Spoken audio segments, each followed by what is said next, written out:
What it do, dudes, dudettes, etc., teenagers with attitude. Uh, I got a more phenomenal video today. I'm gonna be reviewing two of the Retro-Morphin figures from Hasbro. These are the first toys that I got from Power Rangers as a hand-me-down. It's the original. Got a hair on my head. That's not mine. The 90s figures. They were like this. This is a re-release of the 90s figure from, I believe it was 2018. But you can see it has all the. It smacked me in the nostalgia bone because you got the exposed screws. This joint always just sticks in my head. You know, like as a kid, wishing that we could get figures like Lightning Collection instead of something like this. But I found two wicked finds at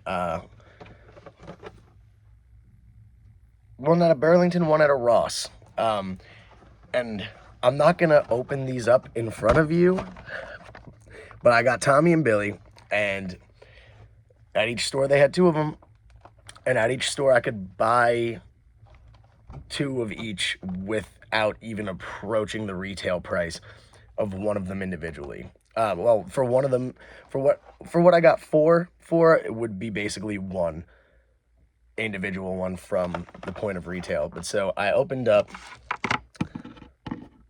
my other ones. It's cool. Tommy comes with Saba, of course, his blaster. And the first thing I noticed that was really cool about this,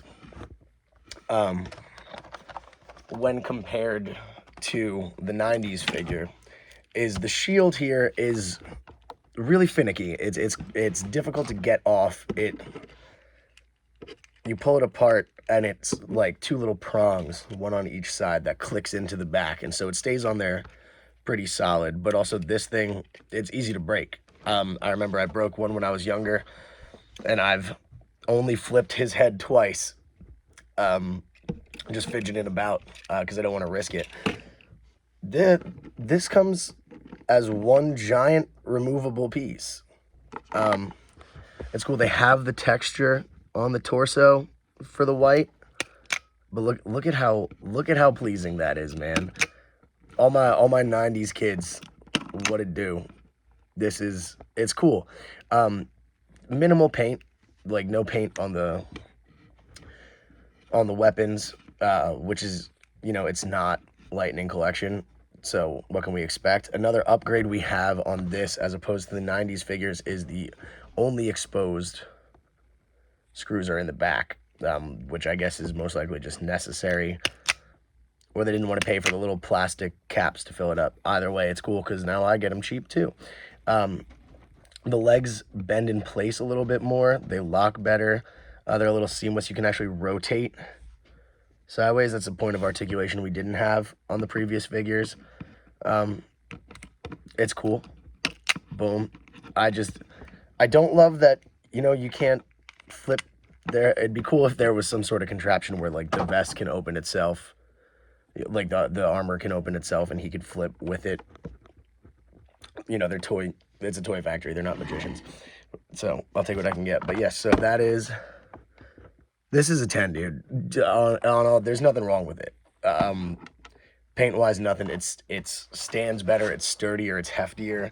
The vest kind of covers up the one complaint I really have, but also that complaint being that they look boxy and bizarre. I don't see a way around that. If you're going to be storing a whole separate head to like automatically transition from one to the other, you know, it's not like Lightning Collection where you just pop the head off yourself. They are, in theory, supposed to just do it on their own. I don't know why Billy's not flipping right now. There we go. That sound, man. Yeah, it's cool. Billy's cool. He comes with his little dudes. That's it. But you can kind of see a little bit more just like how awkward and boxy they are. It's more so a novelty toy for, I think, my age range. But it's sweet, man. You can't tell me that this isn't cool. Like, no matter what it looks like. They are a much larger scale than the 90s ones. Here, I'll show you Tommy next to Tommy. Much thicker. You could see, like, the width is at least 15% increased on this one. But I'm assuming also so is the quality. I'll see if I can take this off for you just as, like, a little fun. All right, I took it off. It's not broken, but yeah, you see, you have these two little teeth on there, and then there's holes on the corresponding side.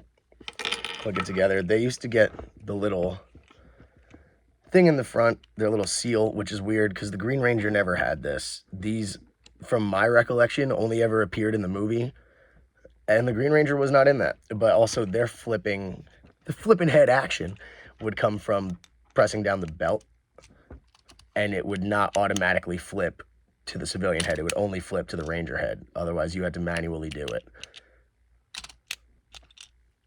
And the faces were not... the face molds are still not the best. But, like in this, see, civilian head, straight to Ranger, straight to civilian head. So overall, it's an upgrade on a really cool old school toy design. That, you know, I saw this in a store, gladly dropped $25 on it just because it was Tommy. And then I went out with a friend the other day. We went to the gym. We got some burgers. I realized there was a Ross in the same parking lot as the restaurant we went to. I was like, well, I've been to this one within the last couple of weeks, but caution to the wind. You know what? It's free to go look in the store. And there was 2 Tommies right there. And this is the first time leaving a store where the cashiers actually expressed some sort of interest and or envy in it. Shout out that dude at Ross with the giant stretched ears. Sorry I had to buy them both, man, but I'm sure you understand.